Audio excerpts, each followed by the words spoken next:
Welcome to the Business Chaser, your quick pour of strategy, clarity, and momentum. We skip the small talk and get straight to the strategy here in these bite-sized episodes. We're here to help you grow smarter, market better, and chase what matters, all in 15 minutes or less. I'm your host, Lauren Najar. Tune in and let's chat. Okay, I'm Stefanie Dingbaum. I am an intuitive therapist, hypnotherapist, podcast host of the Next Level You podcast, and the owner of Stefanie Dingbaum Clarity Coaching, where I primarily coach female entrepreneurs who have worked in some kind of a healthcare arena and are burnt out and starting something new, starting a new endeavor, whether it be a podcast or a business. And we do some deep level of coaching and hypnotherapy to ultimately support you in building a soul-aligned business. And I'm here today to talk to you about building that soul-aligned business and doing it from a place that will not get you burnt out. So it was 2016. So almost 10 years to the day as we're recording this. I broke my neck on July 24th, 2016, and it was one of the scariest experiences of my life. I was part of a local water skiing team where we put on shows throughout the summer, water ski shows, and it was my second year on the team. So I wasn't seasoned by any means, but it was my second summer with them. And I was asked early on in the summer if I would be a part of the opening act of the water ski show. And what that meant was I was going to be at the top of a pyramid. And as soon as the pyramid got in front of the crowd, I was going to be jumping off. And if you're familiar with water skiing, it's specifically the barefoot pyramid that I'm on top of. And so there's skiers under me, but they're barefoot skiing. So the boat has to get up to, I believe, 35 miles per hour for these skiers to jump out of their skis and ski barefoot on top of the water with me on top. And this particular show, we were coming around the bend to where the audience was sitting, and right before we got in front of the audience, one of the skiers under me lost his footing, which sent him down. And naturally, because I didn't have my base, it sent me down as well. And the impact of me hitting the water snapped my neck back and broke my neck. And it was a scary situation. I don't remember any of it. I mean, they say I was talking, but I don't remember any of it. I was told that I was floating lifeless on the water. The rescue boat had to come and rescue me. They called 911. They put me on a stretcher, took me to the local hospital. And it was then that they found out that I had to be airlifted to a larger hospital because there was a chance of paralysis or death.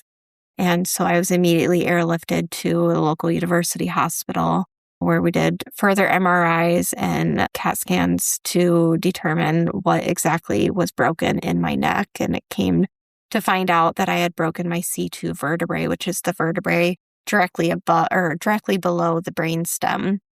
And so this near-death experience happened at a time professionally where I was extremely burnt out. I was working for a community nonprofit doing in-home behavioral health counseling and in-home crisis counseling. And being on call like that and supporting a population with high needs was very taxing on me.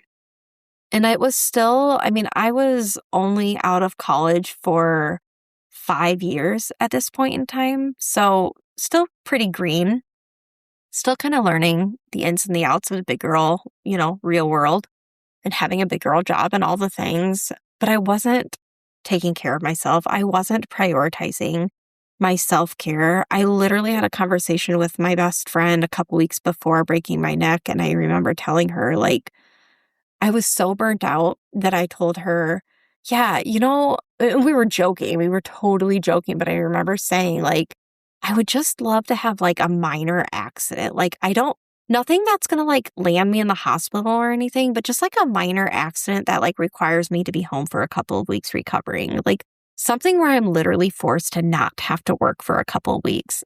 And then 2 weeks later, or approximately 2 weeks later, I broke my neck. So, be careful what you consistently wish for.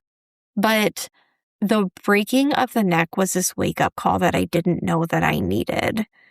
And it not only cracked me open in ways spiritually that I didn't know I needed. I mean, spiritually, after that, seeing all of the miracles that came out of it, all of the synchronicities that came out of it. I mean, I was able to walk out of the hospital less than 24 hours after being airlifted there, walking on my own 2 feet, not well, mind you, but walking nonetheless. And even that within itself was such a miracle. I mean, I could have died and I should have been paralyzed. And, for some reason or another, I was given this second chance and I wasn't taking that lightly. And months later, looking back at that, it just made me realize like, this is a deeply spiritual world and we're just physical beings on this spiritual world. But I never wanted to end up in that place of burnout again. And so I really poured into this spiritual side of myself. I ended up deciding to go back to grad school because I was so burnt out and I just knew that if I wanted to further myself professionally in any way, shape, or form, that I needed to have a higher degree. So I went back to grad school and I eventually decided I really wanted to be in the school district because I didn't want to experience burnout again. So I knew I needed a job where I wasn't working 2 to 3 months out of the year. So the school arena to me felt ideal. So I went all in on that. And it didn't take long, about 2 years, and I was back in that state of burnout again, back in a place where I was like, gosh, if something minor could just happen, how great would that be to have that break? The summer breaks were great, and it was definitely what I went into it wanting, but it still was not enough. And not only that, but because I had grown so much spiritually, I was still feeling like there was just this disconnect. Like I just still wasn't fully being fed and fulfilled at the level that I needed. And noticing those signs of burnout again and those same thoughts that I had had not that long before that, I had really started to question myself like, Stefanie, you told yourself you would never experience burnout again, that you would never let that happen to yourself again. I mean, I thought I was doing all the right things. I mean, I was doing regular acupuncture. I was doing consistent therapy sessions for myself. I mean, I was twice a month, I was taking off early just for my own self-care. And it was still not enough. I still ended up feeling burnout. And so it was during COVID. Yeah, it was during the COVID time when school was still in session, but we were all virtual, that I had finally decided I didn't know what I was going to do, but I knew I needed to, again, further myself so that I didn't have to stay at the school. So I decided I was going to get licensed. I was going to get my independent license so I could potentially do therapy. I didn't know where, I didn't know what it was going to look like exactly, but I just knew like I needed to work towards getting my license. So for a year, I studied for my license, and it was 2023 that I decided like I'm going to apply for this licensure exam, and I felt ready, and I took that in early 2024, and kind of on a whim, I had a conversation with my husband about like, I'm going to start a private practice. This feels right. This feels like that next step for me. I can't go back for another year at the school. I'm not happy. This isn't where I'm meant to be. I love working with the kids, but I'm burnt out and I don't think I'm going to be able to fix that staying in that environment. And so I left. And again, I left telling myself, wherever I go, whatever I do, whether I build a business, whatever it is, I cannot and I will not experience burnout again. I refuse to do that. And when I officially made the decision that I was going to start my own private practice, I told myself, I'm not going to financially invest in this. I'm not going to put all my energy into starting this if there's even a slight chance that I'm going to burn out again. I will not do that to myself, not with my own business. And so building this business looks different than what I think the average entrepreneur looks like, because I'm building it, making sure that everything is completely soul aligned. Every aspect, from how I market myself to what opportunities I say yes to what rooms I put myself in, every part of the business, from the podcast to the guests that I bring on, to the podcasts I go on, to the events that I attend, every part of my business, what modality I specialize in, all of it has to be soul aligned, because I don't want to be burnt out. And I don't think that's going to happen if I'm building a soul aligned business. And on top of that, I'm preventing burnout by intentionally working in downtime where I can and learning and trying to be more comfortable with that, because any corporate or traditional job, I have struggled with that, with taking time off, with vacations and still not working. And I've really struggled with that, which is why I think burnout was so easy for me. But I've really tried to be more intentional with that. And not just that, but when I say I'm building a soul-aligned business, even the type of schedule that I carry, the days that I work, the hours that I work on these days, I try to make sure that is in line with my soul's mission.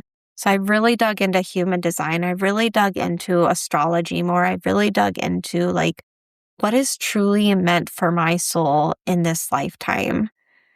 And making decisions from that stance has been literally the best thing I've ever done for myself. I really feel like I lean into every decision I make and I ask myself, is this meant for me in this lifetime? Does this feel soul aligned? And it's the best thing I could have ever done, is really leaning into that soul piece of the business. Because I don't think, you can have all the strategies, you can have the community, but if that soul piece is missing, I don't think you're building from a sturdy foundation. I talk about how self-worth is such a big piece of your business's foundation, and I will preach on that till the cows come home. I think that is so important. Having that sturdy self-worth is huge, and building with that soul in mind, I think those two things combined can make for a really beautiful business that ideally you can't burn out from, especially if you're being intentional about incorporating rest, especially if you're being intentional about time off, especially if you're being intentional about self-care practices and rituals and whatever that looks like for you. I mean, the cool thing about building your own business is the intentionality behind it. And I am so intentional about making time for my family, making time for self-care, being intentional about what my morning and evening rituals look like. And all of those things brought together really make this a fun journey. And it makes it beautiful to be able to say, I'm truly building something soul aligned. And I don't have the Sunday scaries anymore. And I don't dread going to work in the morning. And I actually struggle to be off, because every aspect of my business I genuinely love. The parts of it that I don't love, I've delegated so that I can just focus on the parts that I love. And it's cool to be able to say, there's not a part of this that I don't genuinely look forward to. Because not everybody can say that. But I could have died 10 years ago. And I just think life is too short to pour into something that isn't truly soul aligned and isn't truly bringing you genuine joy and fulfillment. And if you've done that deep level of healing and you've gotten to a place where you can truly own your self-worth and then really lean into the soul of what you're meant to do in this lifetime, then you have got the golden key to a beautiful soul-aligned business. Thanks for listening. That's your quick hit of clarity and momentum for the week. If it sparks something, share it with a friend or tag us in your stories at Business Over Cocktails and or at Lauren Najar.